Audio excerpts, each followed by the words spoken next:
Remember to subscribe to our YouTube channel at NDN TV Nigeria. Click on the subscribe button and be the first to get notifications.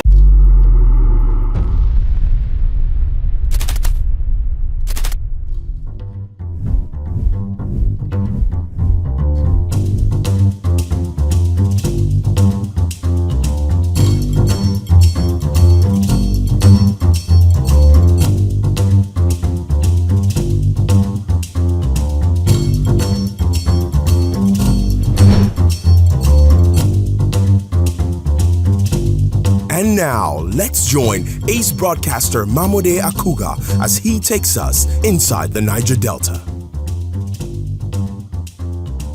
Hello out there and welcome to the program. It's Inside the Niger Delta, the authentic voice of Nigeria's oil-rich region. I'm your regular host, MAMODE AKUGHA. Today, we begin from Delta State, where the governor, Right Honorable Sheriff Obrewori, has expressed his administration's readiness to invest in building a climate-resilient and sustainable environment as part of efforts to tackle the devastating impacts of climate change in line with the global trend for climate justice.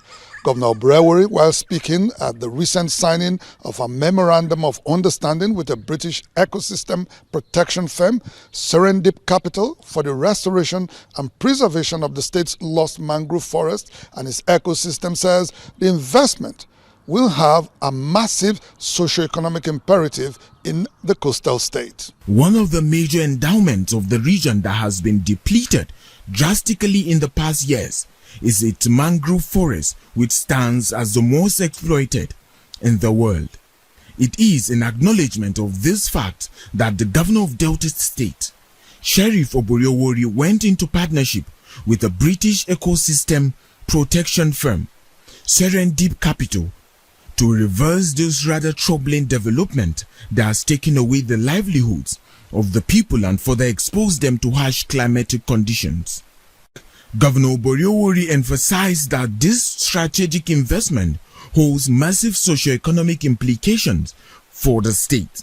This program set a remarkable precedent by demonstrating how environmental stewardship can harmoniously coexist with human development aspirations. For his part, the Chief Executive Officer, Serendip Capital, Mr. Rafat Rizvi, who thanked the state government for the partnership, assured that the project will go on to restore the damaged ecosystem and provide alternative livelihoods to the people of the state. We're here to try and build a long-lasting legacy with your blessing and your excellency.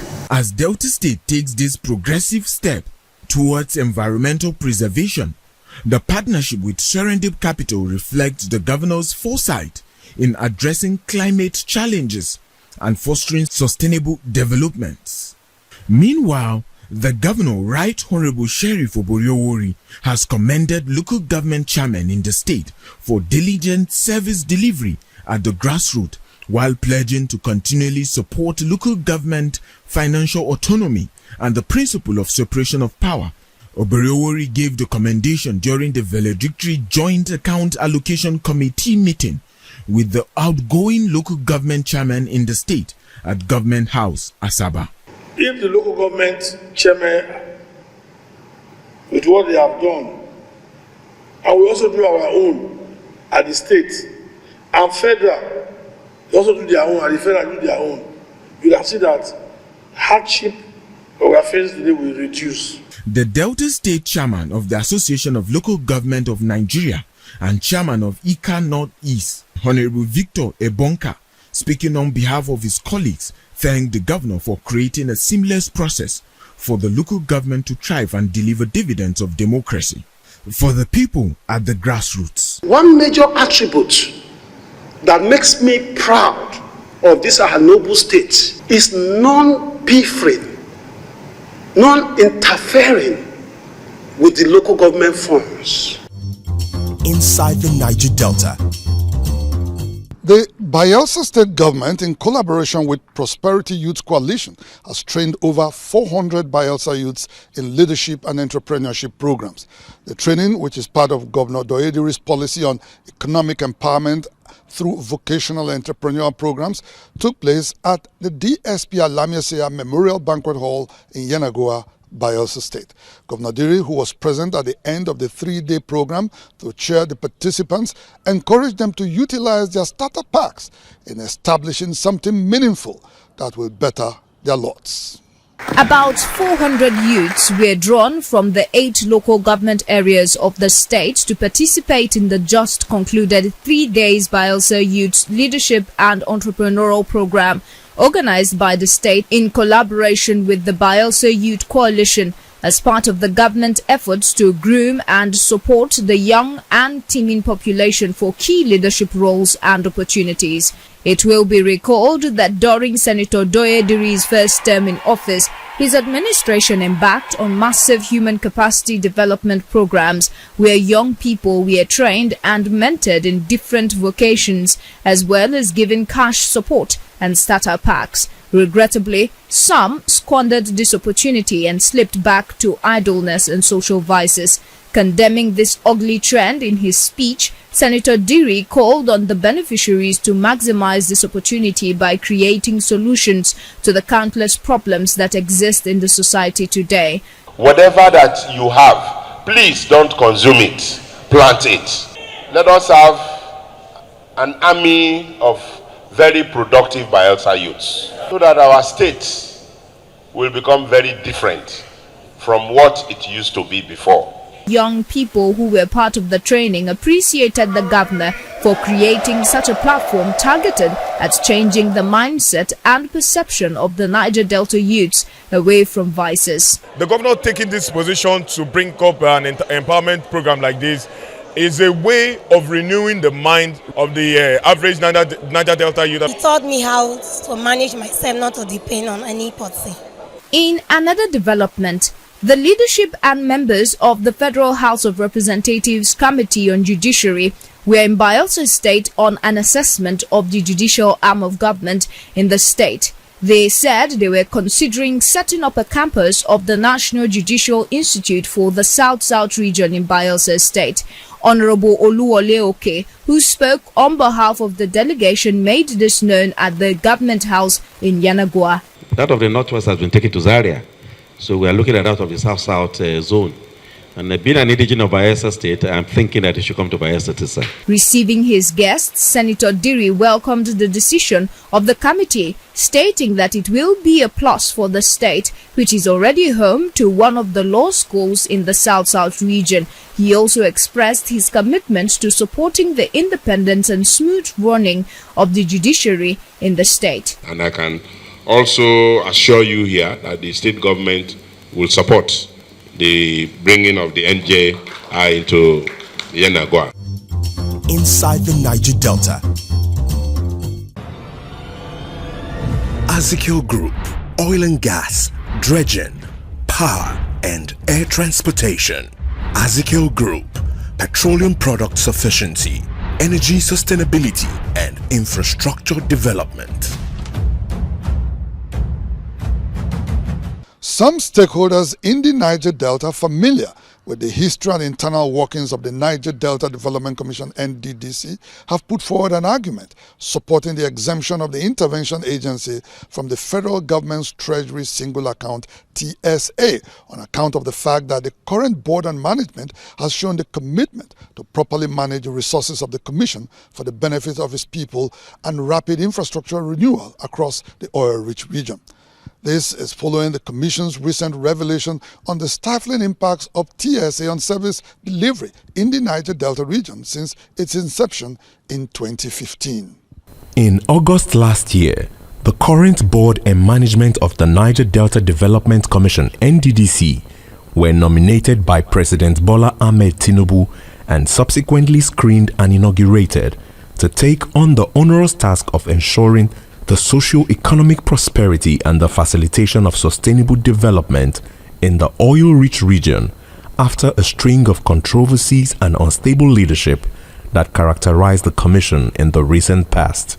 Before his reappointment as the managing director, Dr. Samuel Obuku had taken a giant step towards changing the ugly narrative that beclouded the commission by repositioning it to, among other things, gain the trust of the people it was established to serve, as well as command the respect of the government and other development partners.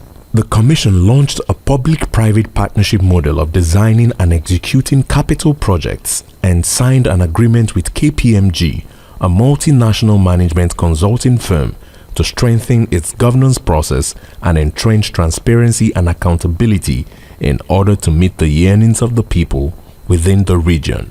Aware of the plethora of challenges that abound in the region and the need to delay no more, the new board and management converged at Ikotekpene to strategize on how to overcome this Herculean task, and central amongst the issues of concern to both the commission and stakeholders in the region was the stifling effects of the federal government's single account. Speaking to Inside the Niger Delta recently, the president of Ijaw National Congress (INC) and a professor of sociology, Benjamin Okaba, reasoned that TSA has rather complicated the funding deficiencies of the commission to drive development in the region. 1 year of allocations of, for instance, 100 billion naira allocated to the NDC. People only think of the volume of amount. They don't know the manner at which these monies get to them. 100 billion naira is budgeted, and you release just 1 billion. And the contractor is to put up a project, and you tell him in 1 year, a project, complete the project in 5 months, and the project worth is 50 billion naira. And he gets only within this period 2 billion naira. Professor Okaba went on to assert that to deliver on the renewed hope of President Tinubu, which seeks to revitalize the country and bring about prosperity and unity to the creeks of the Niger Delta, the enabling working environment and structures must be made available for the interventionist agency without drawbacks of any sort. The structure poses a major limitation. Now, the TSA, by implication, prohibits the NDDC in getting some bank facilities. They cannot open certain accounts. They cannot do business with banks, and banks can only grant mega facilities when you are into businesses with them, and that alone is a serious setback. It's a very serious setback. The snail-paced service delivery of the NDDC under the TSA framework is a major concern owing to a backlog of development needs in the region despite its endowments. The huge indebtedness of the Commission to contractors makes it even more pressing for urgent consideration. And one of the ways to achieve this is to hold multinational oil companies to more stringent standards in remitting their statutory contributions to the Commission, as pointed out by the Senate President, Godswill Akpabio, during the Senate screening of the current board and management in October last year. The last count, the IOCs were owing about $5.6 billion and 649 billion naira to the Niger Delta Development Commission. But a lot of people are not aware that the monies are not coming in because these people have failed to do what they would have done. This will go on to make funds available for the Commission, while its exemption from the TSA framework will give it the needed financial autonomy and resource control to quickly attend to the yearnings of largely underdeveloped communities in the region. Inside the Niger Delta. The recent revelation by the International Monetary Fund (IMF) that the federal government has continued to pay subsidy on imported petroleum products months after President Bola Tinubu announced an end to the regime is resonating deeply among stakeholders in the Niger Delta region, who have continued to sue for the integration and formalization of artisanal crude oil refining to put an end to Nigeria's dependence on fuel importation, as well as resolve the knotty issues of unemployment and oil theft in the Niger Delta region.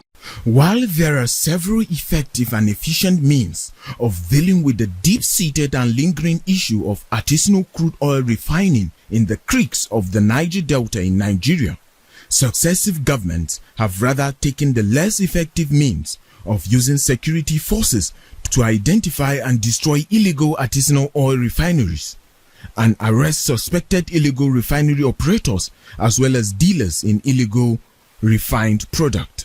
This approach has been less than successful in solving the problem, as thousands of young people and unemployed populations in the oil-rich region continue to bleed the nation and harm the already despoiled environment through this venture.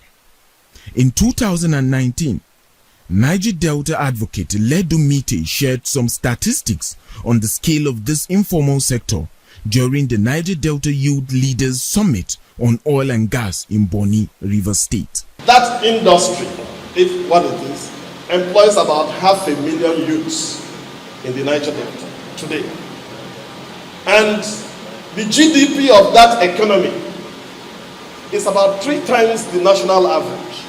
This high-risk business is driven by the loss of livelihoods of the people due to environmentally unsustainable methods of crude oil exploration and exploitation by multinational oil companies, as well as growing demand for petroleum products within the shores of Nigeria.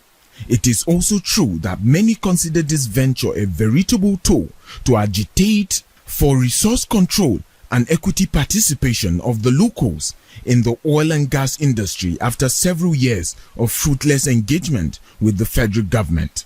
The International Monetary Fund's recent revelation about Nigeria still paying subsidies on petroleum product despite an announced removal by President Bola Ahmed Tinubu in May last year has continued to stir reactions, particularly in the Niger Delta, where stakeholders have long advocated for the integration and formalization of artisanal crude oil refining to break Nigeria's dependence on fuel importation and address issues such as unemployment and oil theft in the region. President of the Ijaw Youth Council, Comrade Jonathan Lokpobiri, expresses regret that the Nigerian government could not see the huge potential and ingenuity of its young population in solving this perennial problem. 197 naira fuel is 670 naira today, and Nigeria still spends a dime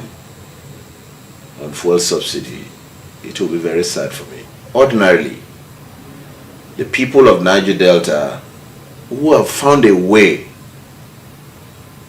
to participate in the peripheral economic activities within their region by converting this natural crude into usable products ordinarily should have been studied and given an opportunity to improve in this trade. While this practice remains an illegality, it is not in doubt that it holds great socio-economic potential for the people and the country at large, if properly streamlined. A petroleum expert, Dr. Uche Osokogu, while enumerating the impact of artisanal crude refining on the environment, noted that the government should, rather than clamping down on these players, create a level playing field for them to contribute to the economy positively. As it is today, they don't pay any tax, they don't pay anything to anybody. They just make their money and go. And this whole thing, it will become a source of revenue to federal government. It will also be a source of revenue to the state. And it will also be a source of employment to the youth, to the teeming youth that are actually unemployed. And the other way around, the environmental degradation that we are seeing as a result of these will be drastically reduced. Lokpobiri also faults the approach of government in tackling these problems through the use of military, which he says has exacerbated environmental pollution and disruption of local livelihoods. If Nigeria truly wants to solve a problem, they must go beyond the issue of release of military, destroying our environment, bombing communities in the name of fighting oil bunkering. The recent developments in the oil sector and its excruciating impact on the masses have revived the call on the Nigerian government to consider the utilization of local content and homegrown technology in the Niger Delta creeks. Inside the Niger Delta. Students of the University of Uyo in Akwa Ibom State have given the Niger Delta Development Commission NDDC thumbs up for lighting up their campus with solar-powered street lights. They recently told Inside the Niger Delta that the light project has helped curb insecurity in the university community as well as encouraged nighttime studies. The Niger Delta Development Commission (NDDC) in 2018 illuminated streets of the University of Uyo main campus with solar energy powered lights. Since installation, the light project has served as the only regular and reliable source of light to the university community at night. Students recounted that there has been a palpable shift in their nighttime study routine thanks to the NDDC light project installed on major streets on campus down to the lecture halls and hostels.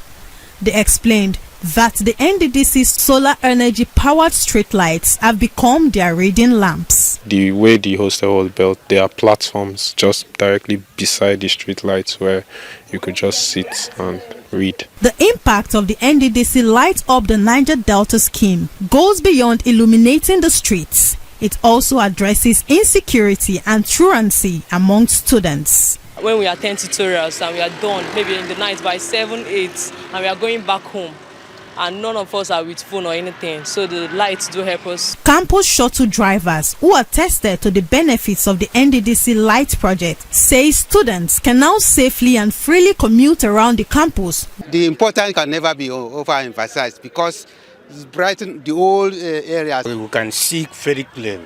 Rev till 10 o'clock.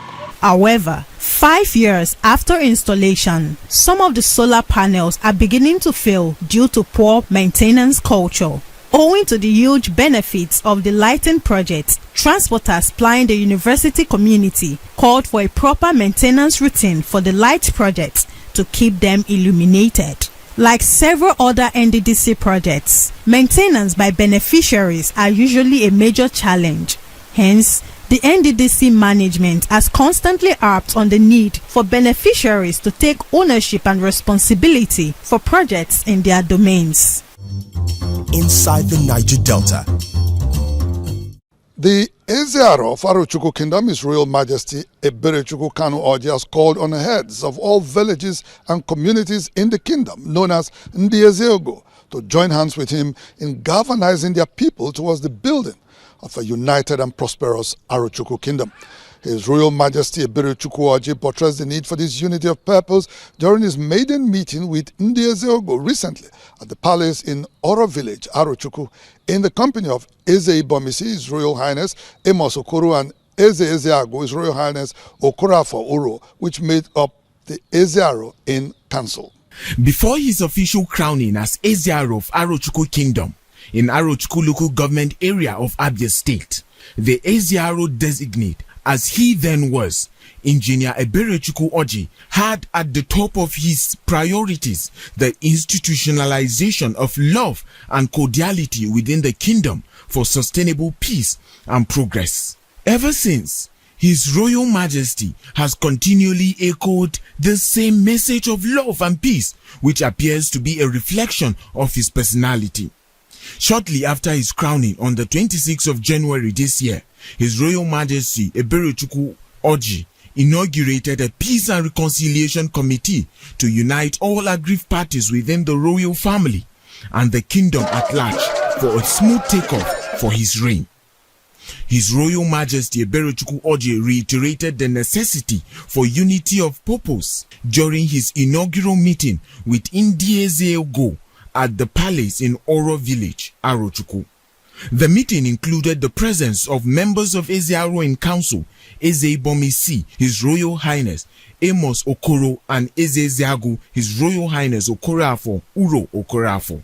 This meeting not only underscored the significance of collaboration among the village heads, but also marked a pivotal moment in Ezearo's leadership as he sought to foster unity, progress, and prosperity within the kingdom. The monarch also had a host of other engagements last week, including hosting members of the security agencies in the kingdom, where modalities for scaling up the relative peace enjoyed in the kingdom was top of the agenda.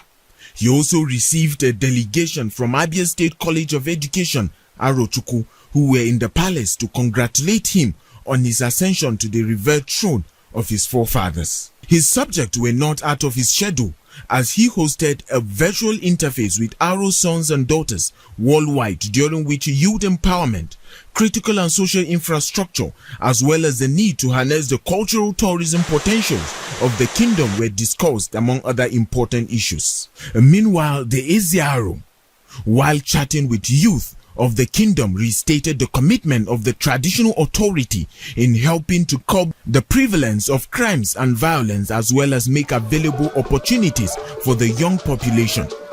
He encouraged them to join the recently established Man-O-War Command in the kingdom, which going forward, he says, will serve as a clearinghouse for opportunities and employment. Inside the Niger Delta. Well, that's the size of a package on the program for today. Inside the Niger Delta, the authentic voice of Niger's oil-rich region will be back same time, same station next week. Until then, you can follow us on our social media handles shown right now on your screens. And please remember to subscribe to our YouTube channel at NDNTV Nigeria. Until next week, I am MAMODE AKUGHA, thanking you for staying tuned. Bye for now.